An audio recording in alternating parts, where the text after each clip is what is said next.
On the night of 13th September 2009, at Brighton Arms apartments in Neptune City, New Jersey, a 33-year-old female teacher, Jonelle Melton, was in her bedroom.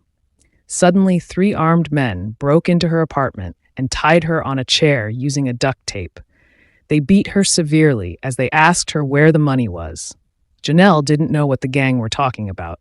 They continued beating her as they ransacked the whole house looking for money. Unfortunately, the armed men realized that they had broken into the wrong house and they were torturing the wrong person. In real sense, they were supposed to break into Jonelle's neighbor's house. The gang members decided that they had to kill Jonelle since she had seen them and she might report them to the police. So they shot her dead, after which they fled away from her apartment.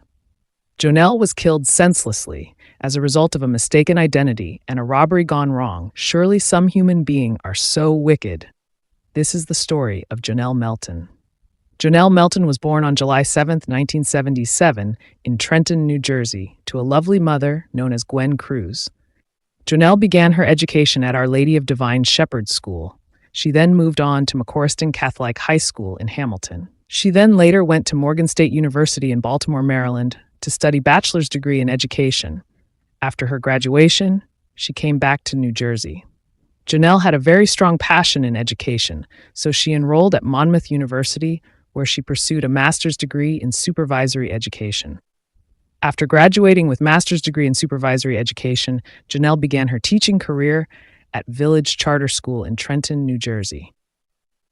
She was a very dedicated teacher who showed a lot of commitment and enthusiasm at her job. After teaching for 3 years, she moved to Granville Charter School, where she continued with her dedication in teaching her students. Her great work earned her a lot of respect among her fellow teachers and students. After her time at Granville Charter School, Jonelle became a long-term substitute for the Trenton Board of Education. After gaining many years of experience in teaching, she moved to Red Bank Middle School, where she taught social study for 7 years. Jonelle's innovative teaching methods and caring nature created a supportive environment where students thrived. When teaching social studies, she loved teaching about history very much. During her time at Red Bank Middle School, she was a cheerleader, a dance coach, a yearbook advisor, and a member of the school home improvement team. Later on, Jonelle started dating a man named Michael Melton. Michael, who was fresh out of college, worked as a teacher at Red Bank Middle School, the same school which Jonelle was teaching at. Apart from that, he also had an extra duty working as a school-based counselor for school-based youth service for Red Bank Middle School. Actually, Jonelle and Michael had first met at Trenton when they were kids. The two grew up in Trenton, and during that time, Jonelle used to attend an elementary school, which was across the street where Michael lived. So Michael used to see her coming and going to school. Michael would flirt with her as he tried to win her attention, but unfortunately, when Jonelle went to high school, the two didn't saw each other for a while. So it was a good feeling when they met again as colleagues working at the same school. So when the two met again at Red Bank Middle School, Michael decided to shoot his shot and he was accepted, so the two started dating. After being in a relationship for about a year, Michael proposed to Jonelle, and the two got married in Jamaica on August 28, 2003. After they got married, they both continued to work at Red Bank's Middle School. Their marriage life was perfect for about 3 years. They were flourishing in their careers, and this even made Michael to start a basketball company. Michael had never experienced the kind of love and affection that his wife was showing him. The love and affection from his wife were too much that he could not handle. In fact, he was overwhelmed with love, and this made him to start spending less and less time with his wife. He started neglecting her and spending much of his time at his basketball company. Michael was a very immature man, so he filed for a divorce, something which his wife never wanted. Jonelle was so heartbroken after being divorced. Fortunately, after the divorce, the couple remained as good friends, and they both still worked together at Red Bank Middle School. The two continued speaking on phone almost daily. Jonelle was not interested in any relationship after her husband, whom she loved dearly, had divorced her, so 3 years later, she settled down as a single woman. She lived in Brighton Arms apartment complex on West Sylvania Avenue in Neptune, New Jersey, where she began enjoying having her own space. When the year 2009 had arrived, Jonelle continued with her teaching career as usual, and in fact, she was more determined and focused than ever because she wanted to become the teacher of the year. A few days later, in a bar in Neptune City, a lady who happened to be a girlfriend of a man named David James was bragging about how her boyfriend had $15,000 in cash in his freezer. Unfortunately, her boyfriend, David James, who was famously known as Munich, was a drug dealer, and he lived directly next door to Jonelle at Brighton Arms apartment in Neptune City. So when his girlfriend was bragging that he had money in a freezer, a man named James Fair had the information from the girlfriend. He then went and informed the men who were members of a gang about the money, and he directed them to the apartment where Munich lived. So the gang members devised a plan to go and rob him all the money and the drugs, which they knew he also had. So on the night of 13th September 2009, the three gang members were driven to Brighton Arms apartments by a female gateway driver known as Elizabeth Pinto. Unfortunately, they broke into a wrong apartment. Instead of breaking into Munich apartment, they broke into Jonelle's apartment. When they encountered Jonelle, they thought that she was Munich girlfriend, the lady who had bragged that Munich had money in a freezer. So they tied her up using a duct tape and beat her severely so that they can get information about the money from her. Unfortunately, Jonelle had no idea of what they were talking about. The gang then ransacked the entire house as they continued beating her. Fortunately, the gang realized that they were in the wrong apartment, and since Jonelle had seen them, they feared that she might report them to the police, so they decided to kill her. They shot Jonelle in the arm and in the head, and after she was dead, they fled away from the apartment. They ran to the car which they came with, and Elizabeth Pinto drove them away from the crime scene. Meanwhile, the following day, which was on Monday, September 14th, 2009, Jonelle hadn't showed up at work as usual. She also hadn't made a phone call to inform anyone that she wasn't reporting to work that day. Her colleagues knew that she had planned to show her students a speech that Barack Obama had given about education that day. So the fact that she failed to report to work made them to sense that everything was not all right with her, because it was not her nature to fail to report to work. So by 8 a.m., the school secretary asked Michael to go over to her house to check on her, since her apartment was only about 20 minutes' drive from the school. So Michael drove over to Brighton Arms Apartments, where Jonelle lived. When he got there, he saw her car parked in the driveway. This made him feel a sense of relief because he thought that she was home. So he went to the front door and called out her name, but there was no response. He thought that maybe she had overslept. Suddenly, he noticed that the doorknob was opened, so he opened the door and went inside the apartment. While inside, he called out her name once again, but still there was no response. So he went to her bedroom and found her lying on the floor, and she was still on her nightgown. As he approached her, Michael saw that Jonelle had a blood on her nightgown. She also had a makeup on her face. At first, he thought that she had fallen and hit her head and hurt herself. So he called 911 for paramedics, and at around 9:20 a.m., paramedics arrived at her apartment. They went to her bedroom where she was, and they tried to call her name, but there was no answer.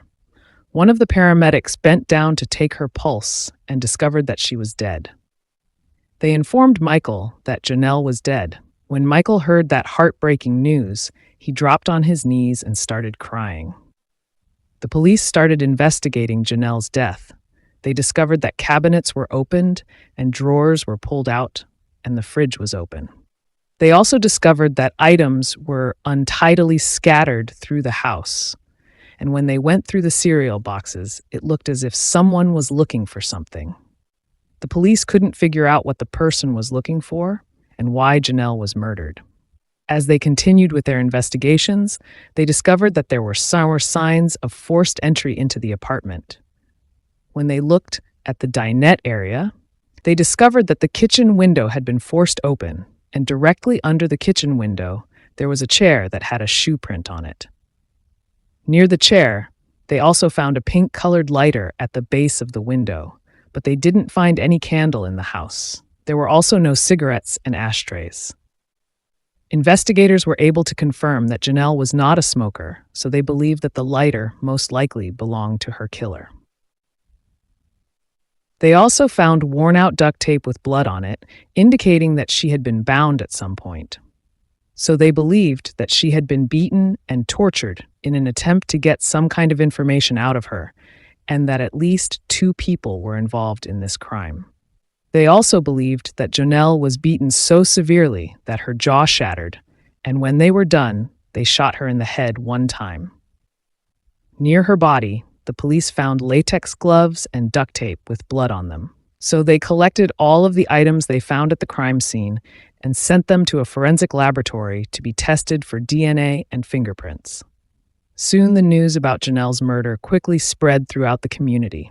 Her colleagues and students were hit so hard with this news because they knew she was loved and respected, and therefore she didn't have enemies. As the investigations continued, at around 12:45 p.m. that day, the police brought Michael in for questioning. They asked him about his relationship with Jonelle and about his whereabouts during the time she was murdered. Michael told the police that he and Jonelle were friends, and they still had a lot of love for each other. He added that at the time she was murdered, he had been at his friend's house, and then later on he went to his girlfriend's house. He also submitted his DNA samples voluntarily to the police so that they could test it against the evidence at the scene. Police were able to go through his phone's records, and they found out that he was nowhere near Jonelle's apartment. So they were able to verify all of his alibi, and they ruled him out as a suspect in the murder of Jonelle.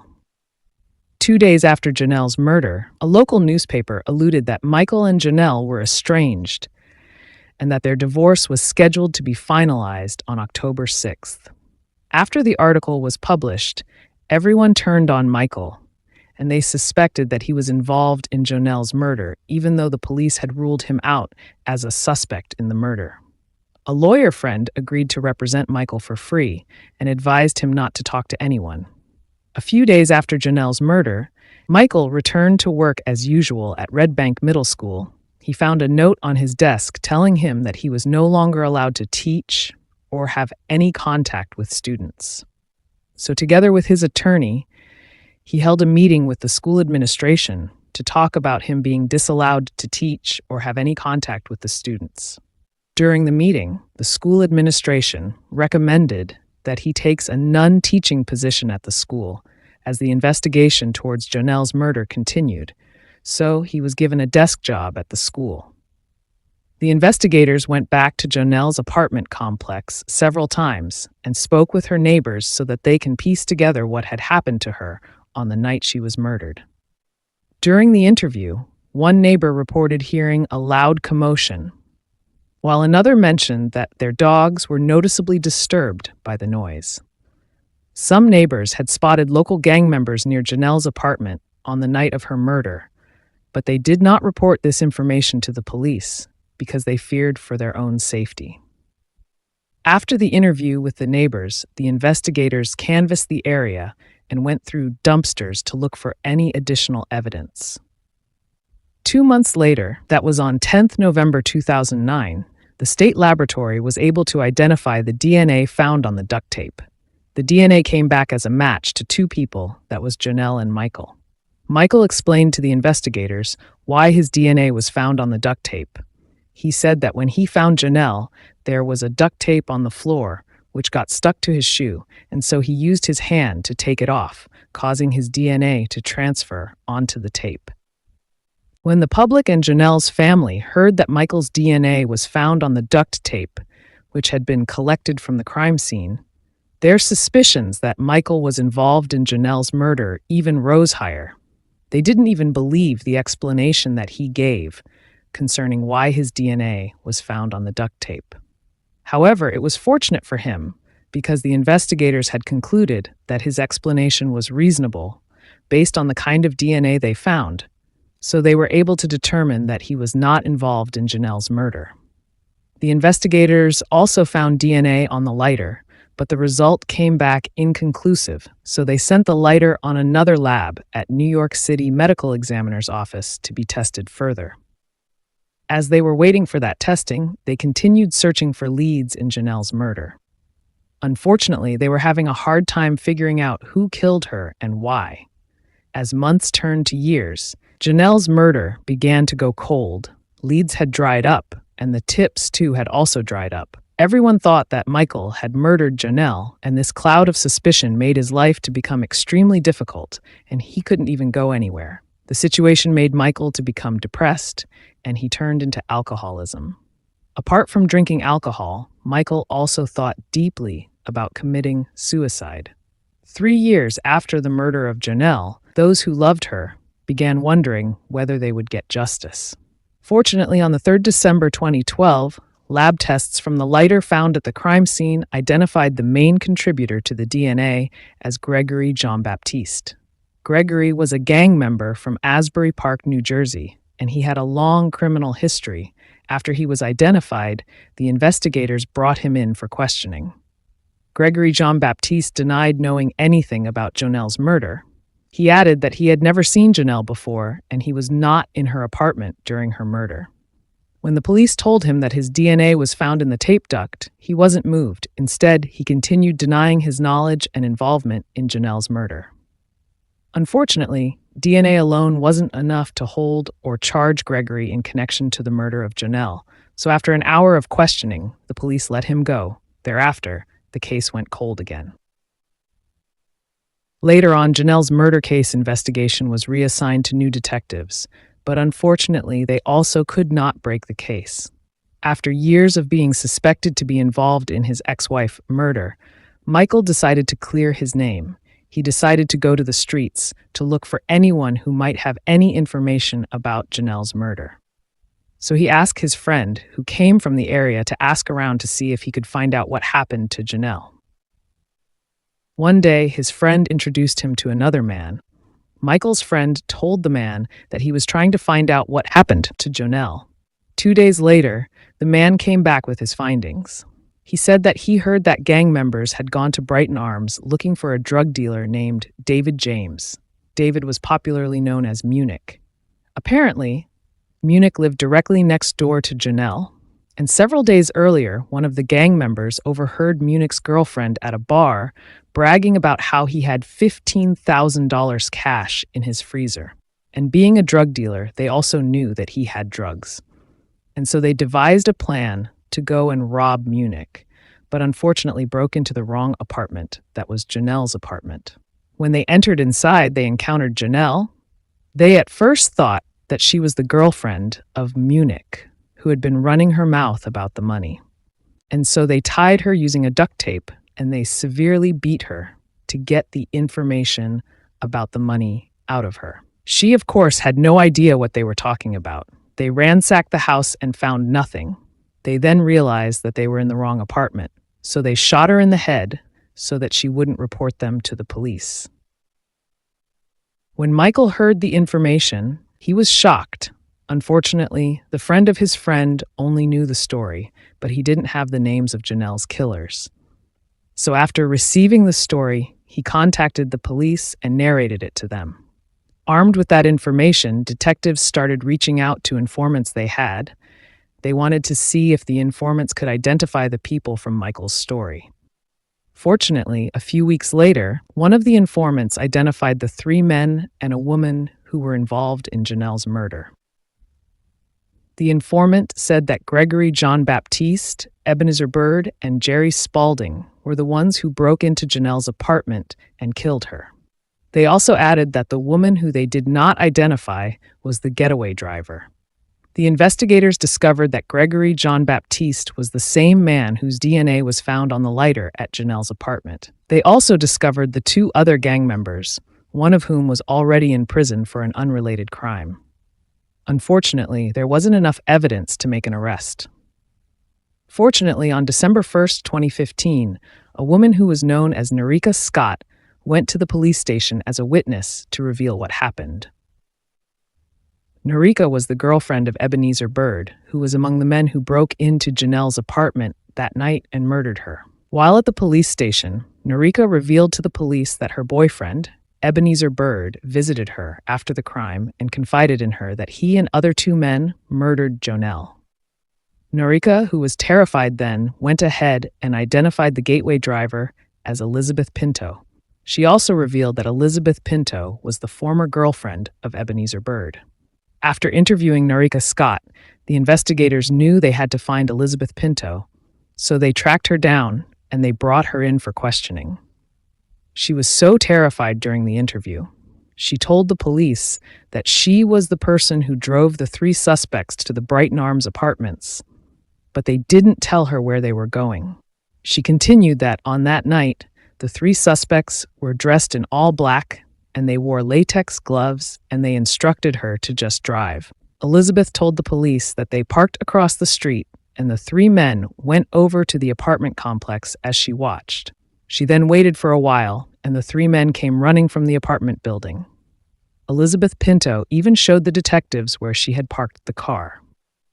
Finally, after 6 long years and 6 months, the investigators finally had the information that they were looking for. On March 23, 2015, the police arrested a 30-year-old Gregory Jean-Baptiste, 38-year-old Ebenezer Bird, and a 41-year-old Jerry Spalding. They were all charged with first-degree murder, robbery, conspiracy, and weapons charges. The police also arrested a fourth man who was a 30-year-old James Fair after they learned that he had been the one who told the other three about the money, leading them to the wrong apartment and ultimately the murder of Jonelle Melton. Even though James Fair was not part of the Blood Street gang who murdered Janelle, he was charged with conspiracy to commit robbery.